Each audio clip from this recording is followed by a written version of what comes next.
Olá a todos e a todas que nos acompanham em nosso canal de aulas de Direito, especialmente nas nossas atualizações em Direito Previdenciário. Em nossa última atualização que lançamos no nosso canal, nós falamos sobre o transtorno bipolar. Hoje nós tentaremos explicar um pouco sobre a perícia médica da perda auditiva.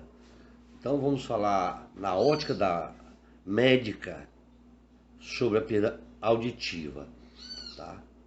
Antes de iniciarmos, gostaria de pedir a todos que nos acompanham que, por favor, façam sua inscrição no nosso canal, façam um comentário, deixem seu like, certo? Nos ajudem a melhorar o conteúdo do canal. Ficaria muito agradecido a todos. Bom, a perda auditiva na ótica da perícia médica previdenciária é conhecida pela sigla PAIR, P-A-I-R, perda auditiva introduzida por ruídos. É uma condição muito recorrente à nossa população, à população brasileira. O que observamos é que muitas pessoas que sofrem dessa perda auditiva, que tem uma dimensão imensa, certo? Através de seus reflexos, especialmente na ótica da perícia médica previdenciária. Todo esse impacto da perda auditiva, ela é causada por altos ruídos na própria sociedade. Devido a esse impacto, em resumo, em suma, a importância que tem o advogado é que ele foque sua pretensão na condição específica da incapacidade, demonstrando ao juiz sobre o que é o PAIR, explicando de forma simples sobre esta gravidade, seu agravamento e em que consiste, o que consiste a redução ou a perda da capacidade auditiva devido à exposição ao ruído acima do nível de tolerância do qual resultou a perda da audição. São muitos, escassos os dados informativos sobre esta doença no Brasil. No entanto, estudos mostram e estimam que 25% da população brasileira trabalhadora, ela sofre de PAIR em algum grau. Normalmente, as pessoas adoecem e não percebem que a doença se manifesta de modo sutil no dia a dia da pessoa. Haja vista não impedir que eles trabalhem. De forma que o grau da doença, ela vai progredindo até chegar a uma perda auditiva significativa. Quanto ao impacto desta doença nos benefícios por incapacidade, nós podemos dizer que devido a ser um problema que requer uma especialidade de dados concretos e que, por ser um problema raro, a pessoa fica incapaz para o trabalho, deve ser observado as suas características, demonstrando aí a sua incapacidade. É importante saber que a PAIR é uma doença que pode justificar a concessão de auxílio-doença e até auxílio por acidente de trabalho e até aposentadoria. Devemos demonstrar que essa perda auditiva ela foi provocada pela exposição por tempo prolongado ao ruído do tipo neurosensorial, o que significa o comprometimento do nervo auditivo ou das células do ouvido que foram danificadas.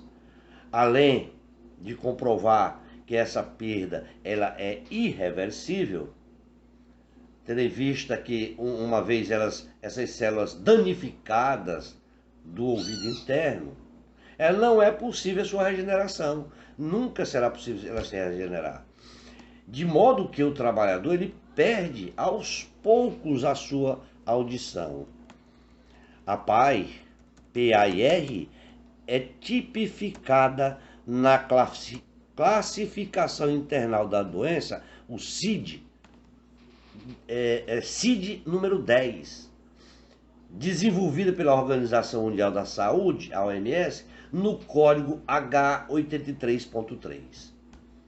Necessariamente, seu diagnóstico ele precisa de um parecer médico otorrinolaringologista e de um fonoaudiólogo através do exame de audimetria. É neste momento em que o segurado deve apresentar essa documentação para comprovar a doença.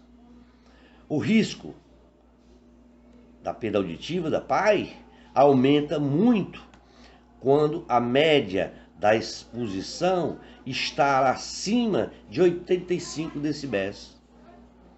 Isso por 8 horas diárias, mesmo que essa pessoa esteja usando os EPIs, os equipamentos de proteção.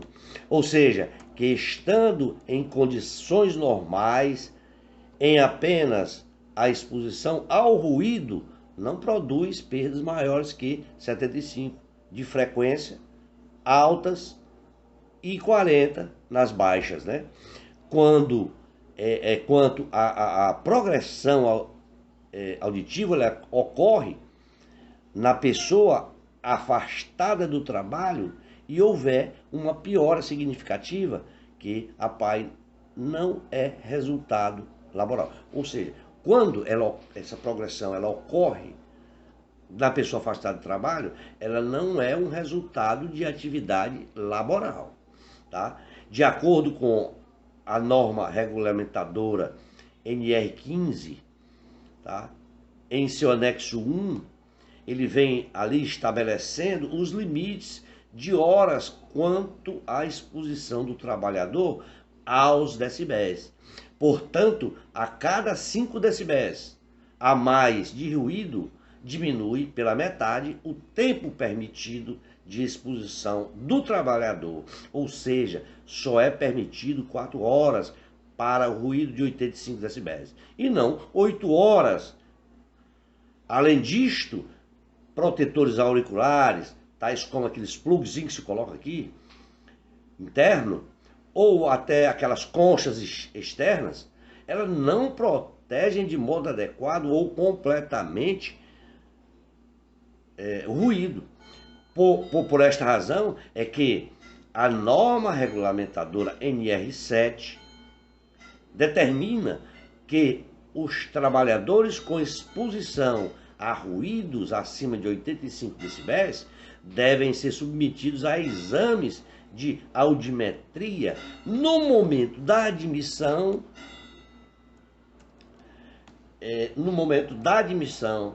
que é naquele momento que nada mais é que um indicativo, ali vai indicar a exposição daquela pessoa ao ruído que deve ser usado, e no caso de negativa do INSS, para a concessão do benefício.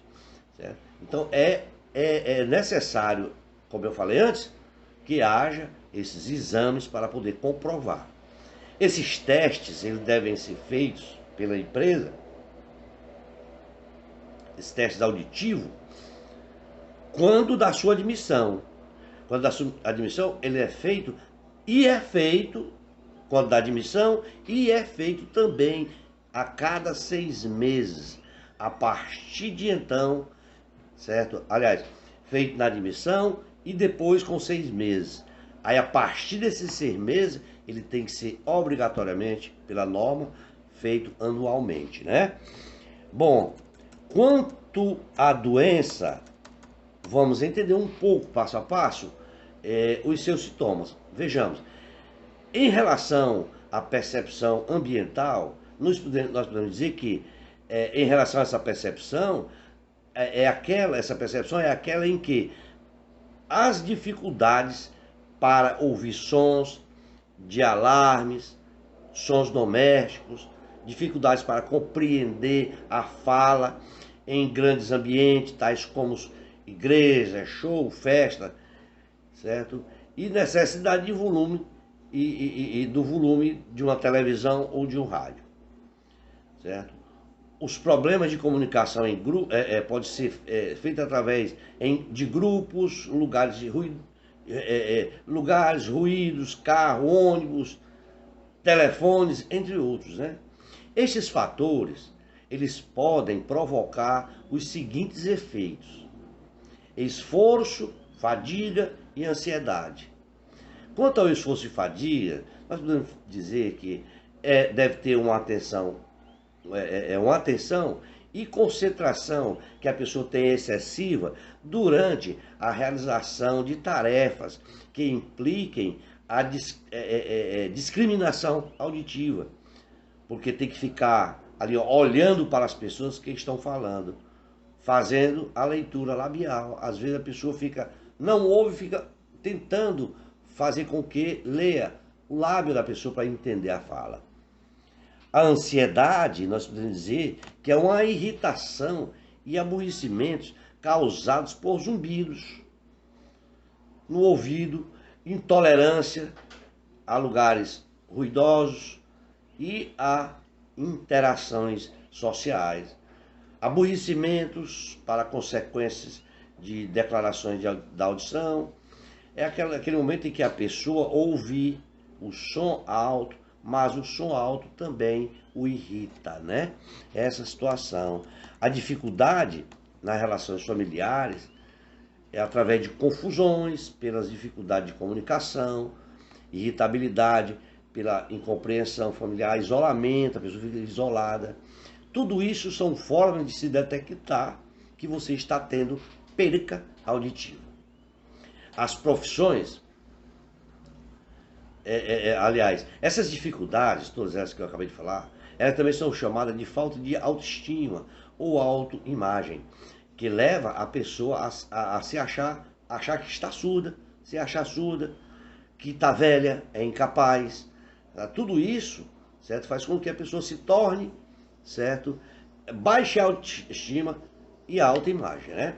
As profissões que apresentam maior risco de desenvolvimento da perda auditiva da PAI, podemos citar os trabalhadores na construção civil, trabalhadores em siderurgias, trabalhadores em metalúrgicas, trabalhadores de gráficas, trabalhadores de cozinha industrial, trabalhador de carga e descarga de aviões, agentes de trânsitos, agente de telemarketing, trabalhador da indústria química, têxtil, papel e papelão, vidraçaria, etc., né? E muitas outras. Dos tipos de benefícios previdenciários, certo? Podemos dizer que quem sofre dessa doença auditiva da PAI pode ter direitos, certo? Quais sejam os seguintes benefícios previdenciários. Ela pode ser aposentadoria por invalidez, que são raros os casos, tá? Mas vale a pena se tentar, pelo menos saber que existe essa possibilidade. O auxílio acidente, porque é uma condição de acidente, que é o benefício mais comum a ser concedido nesses casos. A aposentadoria da pessoa com deficiência, que é o famoso PCD, aposentadoria da pessoa com deficiência. Não podemos esquecer também que existe possibilidade de readaptação profissional. Está na norma, tá? Que a pessoa pode se fazer a reabilitação. Bom, para concluirmos, tudo o que falamos aqui significa dizer que a PAI, a perca auditiva, ela consiste na redução ou perda da capacidade auditiva devido a exposições ao ruído acima do limite legal. Vamos ficar por aqui para não nos tornar muito cansativo, e numa próxima atualização nós iremos falar um pouco sobre a síndrome do pânico e a perícia médica previdenciária. Obrigado a todos, espero ter contribuído com todos vocês e até uma outra oportunidade. Forte abraço!